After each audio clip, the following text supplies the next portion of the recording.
नित नए शिक्षा, स्वास्थ्य और हमारी बहुत सारी जन जागरण से बनी हुई सारी योजनाओं के माध्यम से आज हमारा पूरा भारत देश संपन्न है, समृद्ध है, खुशहाल है।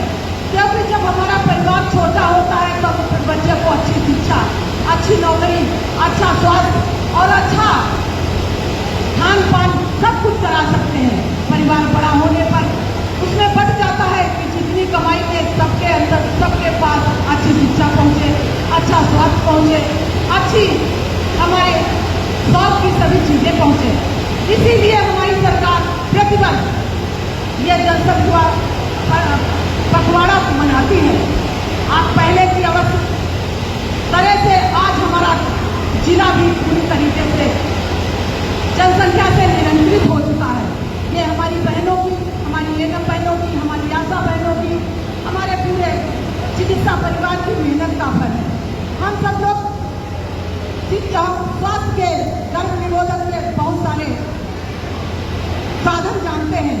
जैसा कि अभी डॉक्टर साहब ने बताया कि उनको हमारी बहनों ने अपनाया है, मैंने खुद भी अपनाया है। हमारे 2 बेटे हैं, लेकिन बेटी की आकांक्षा नहीं की, क्योंकि बेटी की आकांक्षा करते करते बेटा ही हो जाता तो हम क्या करते। तो हमारे यहाँ 2 ही बेटे हैं। हमारे पूरे शहर में बहुत सारी बेटियां हैं, हमारे पूरे परिवार में बहुत सारी बेटियां हैं। हम डॉक्टर अपना अनुभव बताते हैं। लखनऊ डॉक्टर चंद्रावती के पास गए, हमारे बेटे 5 वर्ष के हो गए, तो मैंने कहा एक बेटी की आवश्यकता है। हम एक शादी में गए हुए थे, डॉक्टर चंद्रावती मैडम ने बोला इतनी अच्छी सजी धजी घूम रही हो, रोड पे पैर पे रखने की जगह नहीं है, चाहे जिसका हाथ पकड़ लो, किसी को अपनी बेटी बना लो और उसका ही पैर पूजन कर देना। जनसंख्या का इतना बड़ा प्रकोप चल रहा है कि जनसंख्या बढ़ती चली जा रही है। इसीलिए आप 2 ही बच्चे बहुत ही अच्छे, इनको ही पालो और बहुत सी बेटियां हैं उनकी पैर पूजन करो, उनके साथ अपना कन्यादान करो और आपका जीवन सफल हो जाएगा। उनकी बात को आज मैंने माना और पहले से मानते हैं और सबको यही समझाते हैं कि बेटी हो चाहे बेटा हो। अभी तक हम लोग 2 कहते थे, लेकिन अब हम 1 ही रखती है हमारी बहनें कि 1 ही बच्चा है। अगर हमारे पास 2 बच्चे होंगे तो 2 के लिए हमारा पूरा परिवार जो है उसमें भी आधा आधा करना पड़ेगा। अगर हमारे पास घर थोड़ा है तो उसमें भी हमें बांटना पड़ेगा, हमारे 2 बेटों के लिए करना पड़ेगा। तो इसीलिए जो भी हमारे पास है जनसंख्या का नियंत्रण बहुत तरीके से किया जा सकता है। आप सब लोग जानने के हकदार हैं। हमारा बेटा आज एक डॉक्टर है, एक इंजीनियर है, एक जिले का प्रथम रेडियोलॉजिस्ट है। आप सब लोग इसके परिचित होंगे। डॉक्टर नीरज वर्मा और अच्छी सुविधा दे रहा है, अच्छी सेवा कर रहा है जिले में।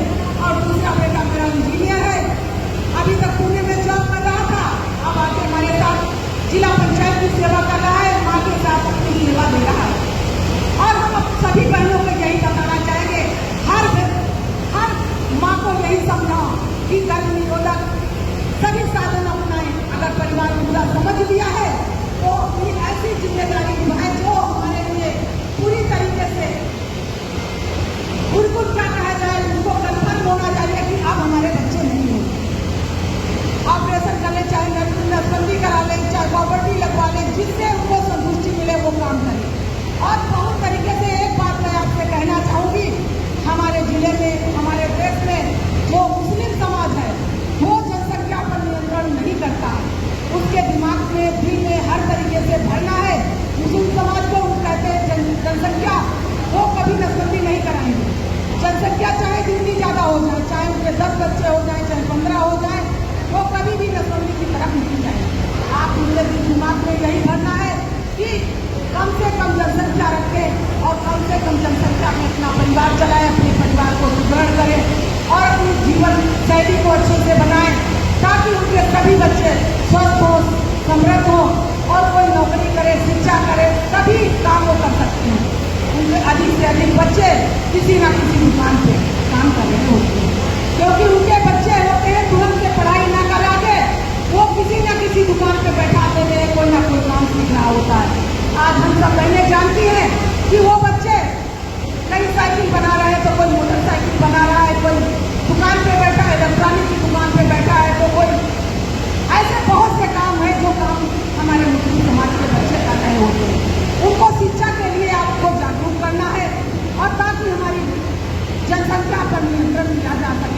सरकार